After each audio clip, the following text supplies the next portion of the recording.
உணவால் இணையும் உள்ளங்களுக்கு வணக்கம். இந்த வீடியோல நாம பார்க்க போறது ஆமாங்க வடகறி தான் பார்க்க போறோம். இது செய்யறதுக்கு என்னென்ன பொருட்கள் தேவைன்னு பார்த்துடலாம் வாங்க. கடலை பருப்பு 1 கப், இதை தண்ணியில 2 மணி நேரம் ஊற வச்சு வச்சிருக்கேன். கடலை பருப்பு கூட சேர்த்து அரைக்கிறதுக்காக இந்த அளவுக்கு இஞ்சி, பூண்டு, காஞ்ச மிளகாய் எடுத்துக்கலாம். சோம்பு 1.5 டீஸ்பூன், இந்த அளவுக்கு ஏலக்காய், கிராம்பு, பட்டை, பிரிஞ்சி இலை எடுத்துக்கலாம். 2 தக்காளி, 1 பச்சை மிளகாய், 3 வெங்காயம், கொஞ்சமா புதினா, கொத்தமல்லி எடுத்திருக்கேன். இதெல்லாம் இப்படி கட் பண்ணி வச்சிடலாம்.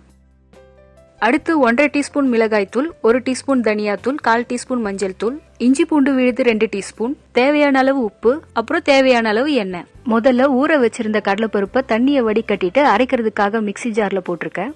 இது கூட எடுத்து வச்சிருந்த காஞ்ச மிளகாய், இஞ்சி, பூண்டு சேர்த்து இந்த மாதிரி கொரன்னு அரைச்சிக்கலாம். இதுக்கு தேவையான அளவு உப்பு சேர்த்து கலந்து வச்சுக்கலாங்க. ஸ்டவ் பற்ற வச்சுட்டு பாத்திரத்துல எண்ணெய் ஊத்திருக்கேன். எண்ணெய் சூடானதோ அரைச்சி வச்சிருந்த கடலைப்பருப்பை இந்த மாதிரி சின்ன சின்னதா போட்டுக்கலாம்.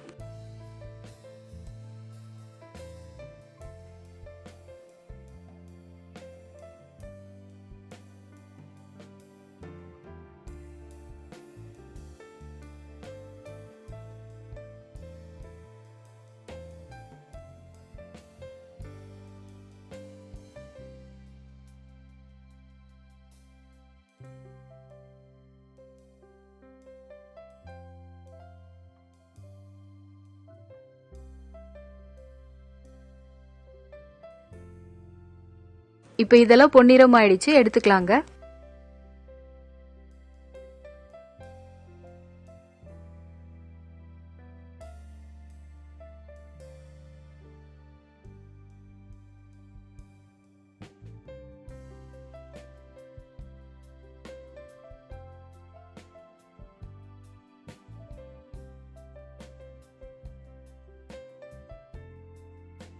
இது சூடு ஆறுனதுக்கு அப்புறமா கையால இந்த மாதிரி சின்ன சின்னதா புட்டு வச்சுக்கலாம். மறுபடியும் பாத்திரத்துல 4 டேபிள் ஸ்பூன் எண்ணெய் ஊத்திக்கலாம்.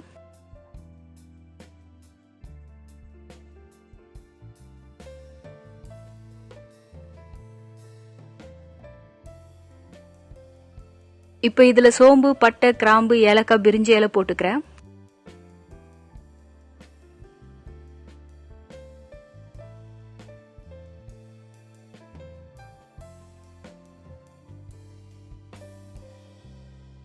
இப்ப இதெல்லாம் லேசா கலர் மாறி நல்லா வாசனை வருதுங்க.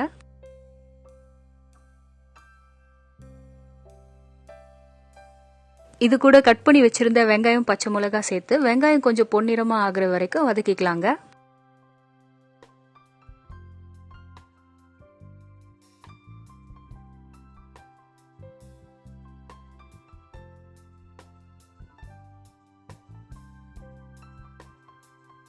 இப்போ இஞ்சி பூண்டு விழுது சேர்த்து இதோட பச்சை வாசனை போற வரைக்கும் வதக்கிடலாம்.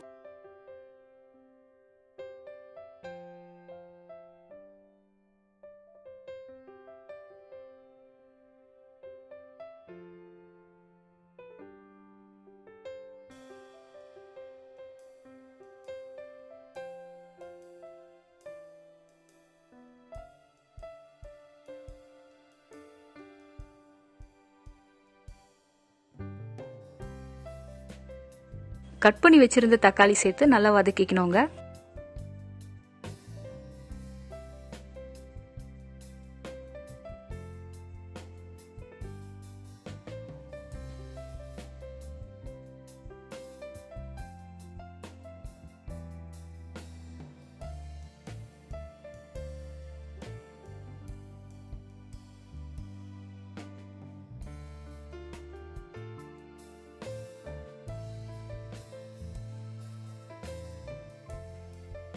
தக்காளி நல்லா வதங்கி அதோட பச்சை வாசனை போயிடுச்சு. இது கூட மிளகாத்தூள், தனியாத்தூள், மஞ்சள் தூள் கூடவே கொஞ்சமா தண்ணியும் சேர்த்து 30 செகண்டுக்கு வதக்கிடலாம்.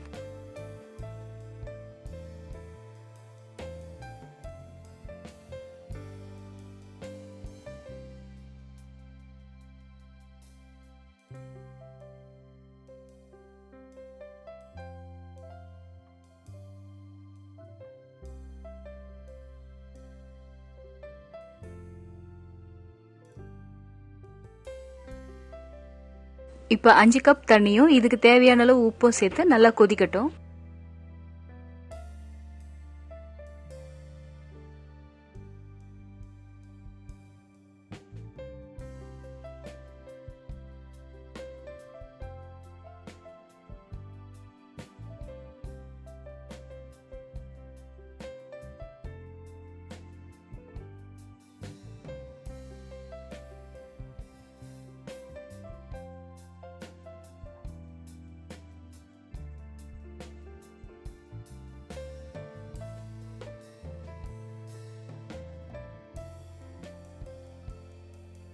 இப்போ இது நல்லா கொதிக்குதுங்க.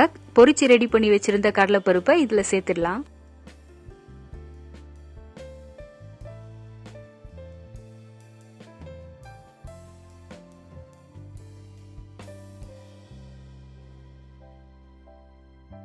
இப்போ இது 10 நிமிஷத்துக்கு லோ ஃப்ளேம்ல இருக்கட்டும்.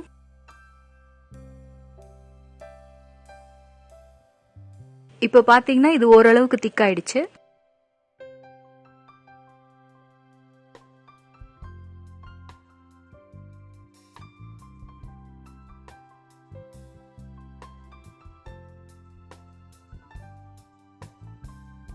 கடைசியா புதினா கொத்தமல்லி போட்டு 1 நிமிஷத்துக்கு அப்புறம் ஸ்டவ் ஆஃப் பண்ணிடலாம்.